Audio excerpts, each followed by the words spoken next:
Matthew 5:44 ପଦରେ ଯୀଶୁ କୁହନ୍ତି, କିନ୍ତୁ ମୁଁ ତୁମ୍ଭମାନଙ୍କୁ କହୁଅଛି, ତୁମ୍ଭମାନଙ୍କ ଶତ୍ରୁମାନଙ୍କୁ ପ୍ରେମ କର, ପୁଣି ଯେଉଁମାନେ ତୁମ୍ଭମାନଙ୍କୁ ତାଡ଼ନା କରନ୍ତି ସେମାନଙ୍କ ନିମନ୍ତେ ପ୍ରାର୍ଥନା କର, ଯେପରି ତୁମ୍ଭେମାନେ ତୁମ୍ଭମାନଙ୍କ ସ୍ୱର୍ଗସ୍ଥ ପିତାଙ୍କର ସନ୍ତାନ ହେବ। ଏହି ବାକ୍ୟରେ ଯୀଶୁଙ୍କର କହିବାର ଅର୍ଥ ହେଉଛି, ଯିଏ ତୁମ୍ଭମାନଙ୍କୁ ଅପମାନ କରିଛି, ଘା ଦେଇଛି, ତାଙ୍କ ପାଇଁ ମନରେ କ୍ଷମା ଓ ମୁଖରେ ପ୍ରେମ ରଖ। ଏହା ହିଁ ଯୀଶୁଙ୍କର ପଥ। ସେ ଶତ୍ରୁ ପାଇଁ ମୃତ୍ୟୁବରଣ କଲେ।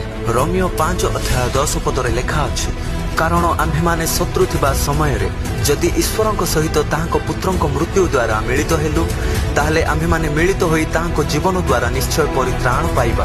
ଲୁକ 23:34 ପଦରେ ଯୀଶୁ ନିଜର ଶତ୍ରୁମାନଙ୍କ ନିମନ୍ତେ ପ୍ରାର୍ଥନା କରୁଅଛନ୍ତି, ହେ ପିତା, ଏମାନଙ୍କୁ କ୍ଷମା କର, ଏମାନେ କ'ଣ କରୁଅଛନ୍ତି ଏମାନେ ଜାଣନ୍ତି ନାହିଁ। ଯୀଶୁ ଈଶ୍ୱରଙ୍କ ପୁତ୍ର ହେଇ ସୁଦ୍ଧା ନିଜର ଶତ୍ରୁମାନଙ୍କୁ ପ୍ରେମ କଲେ, ସେମାନଙ୍କ ନିମନ୍ତେ ପ୍ରାର୍ଥନା କଲେ। କ'ଣ ଆପଣମାନେ କେବେ ପ୍ରାର୍ଥନା କରିଅଛନ୍ତି ଆପଣମାନଙ୍କ ଶତ୍ରୁମାନଙ୍କ ନିମନ୍ତେ? ପ୍ଲିଜ୍ କମେଣ୍ଟ କରି ଜଣାନ୍ତୁ।